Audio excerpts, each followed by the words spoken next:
Narayankhed Congress party నాయకుడు మాజీ councillor Rajesh ఆగడాలు మితిమీరాయి. ప్రభుత్వం తమదేనని తనను ఎవరు ఏమీ చేయరన్న బలుపుతో సంగారెడ్డి జిల్లా బీఈ హాస్టల్ విద్యార్థులతో అసభ్యంగా ప్రవర్తిస్తూ వేధింపులకు పాల్పడుతున్నాడు.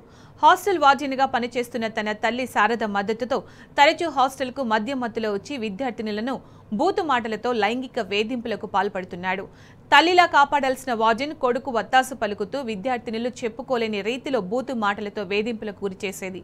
తల్లి కొడుకుల అసభ్య ప్రవర్తన, లైంగిక వేధింపులను భరించలేక విద్యార్థినులు ఆందోళనకు దిగారు.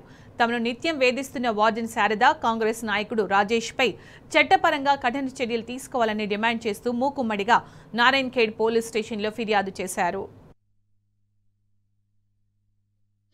ఆంటీ ఒక్కసారి చెప్పండి కదా అంటే అక్కడ వర్కర్లు అంటారు కదా, ఏం కాదు మీకు అన్నలాంటోడే కదా, వేస్తే పడితే ఏమవుతుంది అని మాట్లాడతారు. తినడానికి పోయినప్పుడు మంచిగా ఉందా మీకు, గట్లాంటి అయితేనే కరెక్ట్ మంచిగా అయింది మీకు అని మాట్లాడతారు.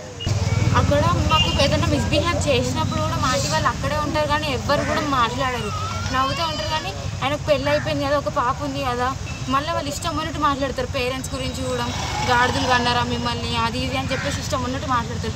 బయట రోడ్డు మీదకి వెళ్ళి ఎవరన్నా పోతుంటే కూడా వాడు మీకోసమే వస్తున్నాడు, వానికి మీరు సిగ్నల్స్ ఇస్తున్నారా అని చెప్పేసి మాట్లాడతారు.